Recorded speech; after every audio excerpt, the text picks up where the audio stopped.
Despite what this title suggests, it will be a presentation about biomarkers. And I'd like to start with the observation that, according to the literature, there are thousands, many thousands of different biomarkers claims. But if you look at the biomarkers successfully used in the clinic, it's only a tiny fraction of those. That is an observation that we all agree on. So there's a little discrepancy there. And a couple of years ago, I was involved in setting up a biomarkers database. And one of the first things I wanted to do was make sure that each entry was accompanied with solid literature, with evidence to demonstrate the validity of the biomarker. Well, to cut a long story short, that database never came about. And apparently there is a big issue regarding the scientific integrity of the majority of biomarkers in the literature. And it is only in the last half a year or so that the magazine Nature has addressed that issue as well. And the last editorial that came out just a few months ago, in fact, turns out that in the US alone, this financial damage incurred by an apparent lack of scientific rigor adds up to $28 billion per year. So there is an incentive, not just a financial one, also a scientific one, to clean up our act, basically, and start addressing the fundamental issues that causes this discrepancy between the number of biomarkers in the literature and the number of biomarkers in the clinic. In addition to that, one of the issues that was highlighted is the lack of standards in the studies that are carried out everywhere in the world, so that you don't get good matches. And that has been addressed by the introduction of the Research Resource Identifier Platform, RRID, that will add a particular code to each reagent and each tissue and everything that is being used in the laboratory to do the research and the discovery of the biomarkers. Now, that in theory is a fantastic solution, because it would provide a code that would identify everything so that people on the other side of the globe could use that same material in order to duplicate the reported results. So we get some sense of reproducibility. But there are practical problems with that, and I will go into detail a little later of that. And on top of that, there is another can of worms with regards to the integrity of antibodies being used to detect protein biomarkers. And the second half of my talk will go further into that. In fact, last October, based on the feedback that I've received in the last decade being involved with this antibody manufacturer, and also based on the discussions that I had in the scientific social media like LinkedIn and ResearchGate, I already made a sort of inventory of all the problems that come about when dealing with research antibodies. So I will skip this for now and concentrate on the difficulties in the validation of clinical biomarkers, because that is where we start today. This is a follow-up of this one. So also here I have made this inventory of the different issues that underlie these problems today that causes so little amount of biomarkers to pass on into the clinic. And on the next slide then, I'll just give you a summary of the results that I have found, being now backed up by these editorials from Nature, who found those same problems as well. So I'm in good company. So here we go. It all starts with proper biological material, If you prepare them in a certain way, you will find a biomarker, but if someone else is going to prepare the same tissues in a different way, they may not find the same results.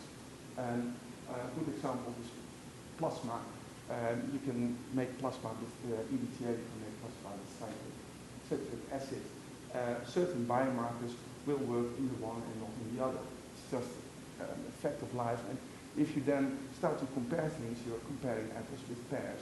So it doesn't necessarily work unless you synchronize everything. If you need to compare things from different labs, they need to be compared under the same circumstances. And the same is true with the assays picked to monitor your biomarker. Let's say, for example, you're interested in expression levels, gene expression levels. And you can do that with RT-PCR, with normal in situ hybridization technology. Again, if it works in one, it doesn't necessarily work in the other platforms. And then the right reagents, if you're interested in a particular protein biomarker, you do not necessarily want to test it at expression levels. If the biomarker is highly unstable, you may have very high expression levels and yet very low protein levels. Again, these sort of things I come across in the literature all the time. And then, of course, you never get agreement. If all these have been sorted out, then there is the problem of the right criteria. When do you call a certain signal a positive signal, and when are you calling it a negative signal? That standard apparently doesn't exist. Everywhere in the world, people use their own little criteria, and you will never be able to compare like for like. When you think we're ending, we're reaching the end of the list, but that's not true. There's also the problem with the statistics. I have learned through the discussions on the internet that if you are in the clinic, you've got lots and lots of data, and you put them all into a statistic software package, and you get your data, and you get your results. Then someone else tries to copy it. I've learned that if you use the exact same data in one package, and you then analyze it on a different statistic package, you get a different result. Worse even, an expert, really, a vendor who sells those packages, told me, in discretion, that the same data analyzed on one package, and then you reanalyze them on the same package, you get two different results. Now, that I don't understand, but it illustrates very clearly that there are fundamental problems also at the level of statistic analysis. And then, of course, you need to compare the data from different parts of the globe. If you simply cannot reproduce the results and get them identical, then you simply don't have a clinical biomarker. It needs to work under all circumstances in every part of the world. And then, of course, you also need to come up with the right conclusions. That is a problem because a lot of biomarkers have been identified through association studies. And association does not necessarily mean cause. And that is what we've seen in bucket loads, that associated biomarkers are being deemed causative, and they go straight into the clinic to find drugs, and then they don't work. Go figure. If it doesn't cause the disease and you inhibit, you're not going to cure it. And part of the problem then, of course, is also the bias I've come across, and get it also confirmed independently through the literature. There are examples out there where biomarkers have been pushed through purely for commercial reasons, has no scientific value whatsoever, but it's by pure financial gain that they are being pushed through. And that, of course, is delaying the entire progress of medical sciences. And then, finally, you need to put all your results in public domain. And there are so many examples. For example, LDL cholesterol as a biomarker for cardiovascular disease. It was the first biomarker I wanted to validate for the biomarker database. I couldn't find the literature. There's plenty of data out there, but they're all secretly hidden by the big pharma industry. They don't share the data to the public, they don't share them even with each other. It's not there. So what it really all boils down to is if you cannot share data with each other, you cannot compare independently the validity of the biomarker. There's no science, there is no biomarker, there's no clinical application. And this is the reason why there's such a big discrepancy between the claims in the literature and the actual applications in clinic. So from here on, I want to move on the level of protein biomarkers, because that comes closest to my own world. Just fastly go through this. These are all well-known technologies how to address and to monitor protein biomarkers. The first one is possibly the most powerful one, because you can use it at large scale and it is quantitative as well. I won't go into that in much detail.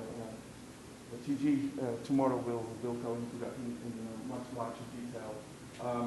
The liquid chromatography, of course, is a very known one, and it's being used in combination with mass spec as well. All the rest in enzymology, just the previous speaker has done a great job there. Of course, I want to concentrate on the immunoassays, marker-specific reagents here, specifically used to detect and quantify a protein biomarker. Before I move on, I'd just like to say that the restrictions that apply on these assays are completely different from the restrictions that are for the mass spec. And that means that these two approaches complement each other fantastically well. And so the new trend these days is that in addition to these different approaches, if you combine the two by immunoprecipitation and then put it in the mass spec, gives you yet another tool that can be added to the list. Now, protein-specific reagents, there is something, there's a point to be made here, because, of course, the one thing that we all think about is antibodies, particularly monoclonal antibodies, are being used at large scale, because they're convenient. You can always get the same antibody back. It's a single molecule, and but they don't always work, and then you need to find something else. The point I want to make is that these days there's also lots of recombinant monoclonal antibodies made available, particularly for the diagnostics industries and also for the therapeutic industries. Existing monoclonal antibodies are being used where the CDRs, the bit of the antibody that is binding to the target protein of interest, is being subcloned. And it goes out of the mouse monoclonal, for example, and it's put into a human immunoglobulin. And then you have humanized the antibody, and then all of a sudden you can use it for therapeutics because there's no immune system to attack it any longer. But that also brings you to the Affibodies and Affimers. If you can subclone that little bit into another immunoglobulin, you could also put it in another protein, and then you get another tool available to produce in vitro in large quantities. And then you could also go away from antibodies at all. The aptamers and isomers are simply oligonucleotides, chemically modified to keep them stable, and they can actually work as if it was an antibody. They can specifically bind to one protein and not to anything else. And these are increasingly being used as well in the pharma industry as an alternative for antibodies. And of course, the advantage of that is that you don't need any animals at all. And then there are the lectins and the dyes. And the point I want to make here is that in all these cases, you need to set up a very expensive screen in order to find the right reagent that is specific to the target of interest and doesn't cross-react with anything else. And because of that expense, this investment that is required in order to obtain such reagents, no matter whether you pick the antibodies or anything else, it's so expensive that you can only use that sort of tools for large-scale projects like diagnostics or therapeutics. But what we are interested in here is the science and the discovery, the research and the discovery of new biomarkers that we can apply to the clinic in a later stage. And then we are dependent on the availability of commercial available research antibodies. And that is what we are heading for here.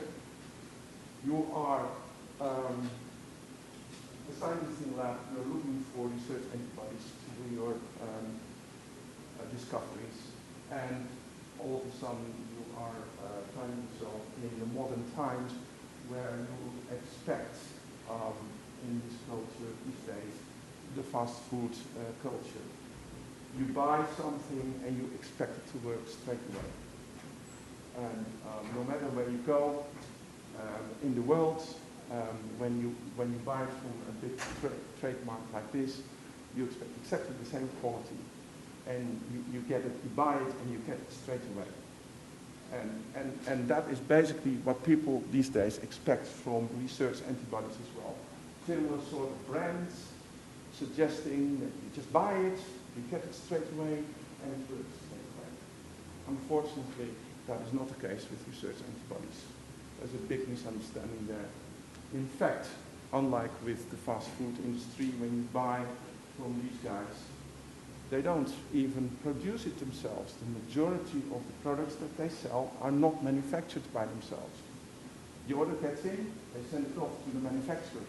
They make it. And then it goes first to them, and then they send it on to the end user.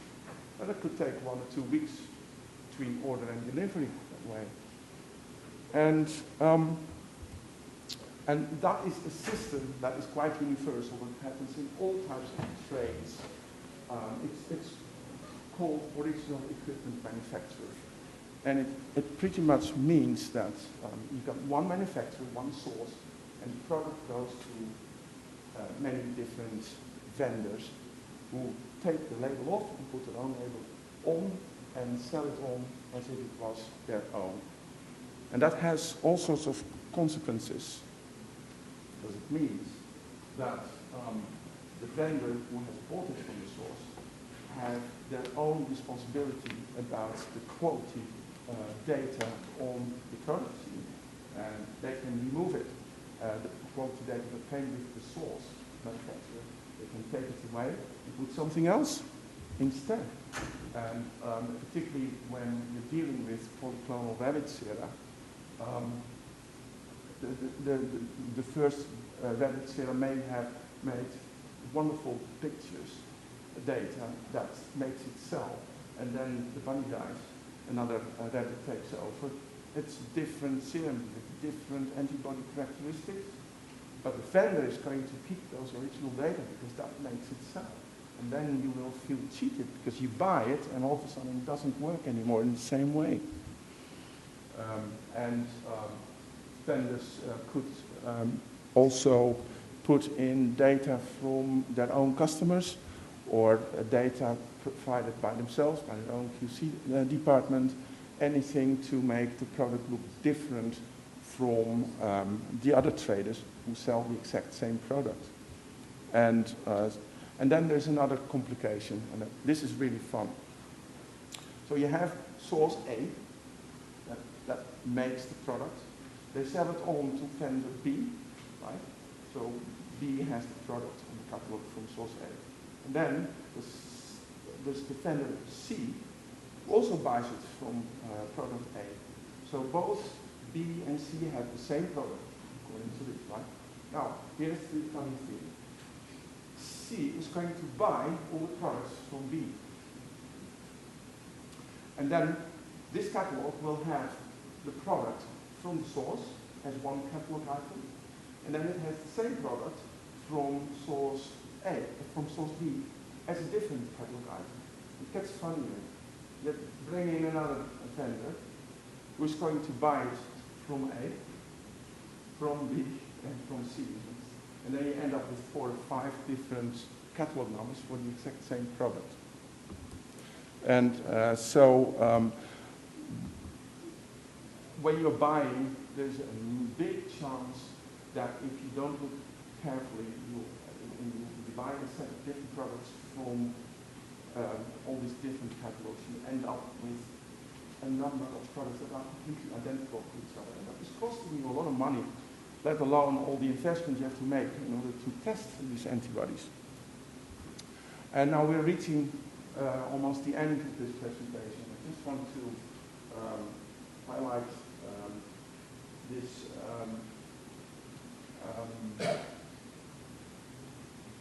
picture of the confusion that exists about polyclonal antibodies. We all know what monoclonal antibodies mean. It's just a single molecule binding to a single phase on the antigen. We all know that. And we all also know about the concept of polyclonal antibodies.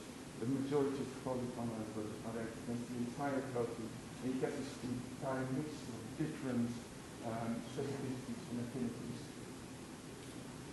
And then some of them will have a high titer in one animal and low titer in the same animal, but then the next animal will have these guys at a high titer and these guys at a low titer, so you get different characteristics from animal to animal. And that is something that's not always realized. And it is easily avoided by not, oh, by the way, parts of these proteins will be conserved and identical and shared with other related proteins. And that means cross-reactivity. So apart from the variability from animal to animal, you will also have cross-reactivity for those reactions, these antibodies in there that bind to a shared epitope. That can all be avoided by not using the entire protein, but using a smaller fraction of it.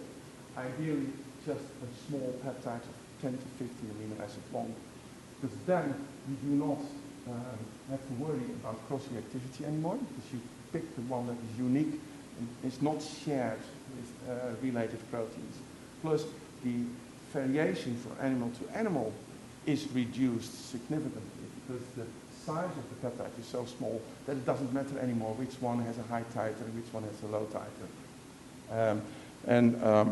And so when it comes to biomarker discovery and research, it is recommended not to make use of anti-sera raised against entire proteins for that reason. And with this slide, I'd just like to illustrate what can happen if you do not know the epitope of an antibody. In this case, a diagnostic monoclonal antibody, 3 different brands, all being approved by the FDA, being on the market for HER2 type breast cancer diagnostics. And it turned out only in 2010, after they had been tested on related receptors, HER1, 3, and 4, that 2 out of the 3 were cross-reactive with HER4. And that means that those people who had overexpressing HER4 were in fact false positives. They were diagnosed with HER2 type breast cancer. And they didn't. They weren't suffering from that type. But they would probably be subject to the therapeutics and all the stress related to that as well. So big advice here when it comes to research antibodies for your biomarkers research is avoid antibodies for which you don't know exactly what it binds to. And I'm ready for questions. So I think we can allow one quick question. Yes, One second.